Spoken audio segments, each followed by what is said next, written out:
winning probability, kile kiwango cha yeye kushinda, kuweka nafasi ya kushinda kitapungua kwa asilimia kubwa. Ndio maana kumekuwa na mvutano mkubwa sana kwenye eneo hilo.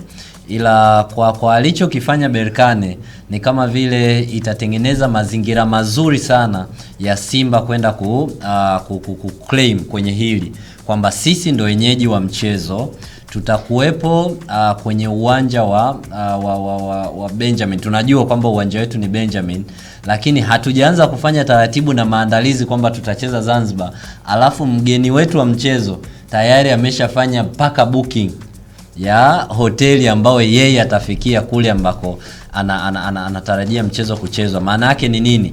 Wao tayari walishakuwa na taarifa za ndani, walikuwa hatua moja mbele au mbili mbele dhidi ya mwenyeji wao, kwamba sisi tunajua tutaenda kucheza pale. Otherwise labda baada tu ya taarifa kutolewa wenyewe wakaproceed, yani wakaanza kufanya maandalizi. Sasa pengine ni katika kuyanikiza kwamba sisi tutautaka huu mchezo upelekwe hapo. Unajua propaganda za mpira kwamba mimi nilishafanya booking na ni baada ya taarifa yako.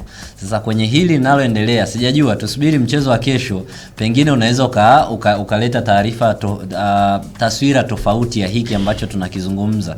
Kwa sababu kama watacheza Berkane akaona yuko kwenye mazingira mazuri ya kuwin title kwa kupitia tu mchezo wa mkondo wa kwanza, maana yake tunaweza tukashuhudia kukawa na mabadiliko makubwa kwenye hili. Ila Berkane kutoa taarifa mapema na waliifuta.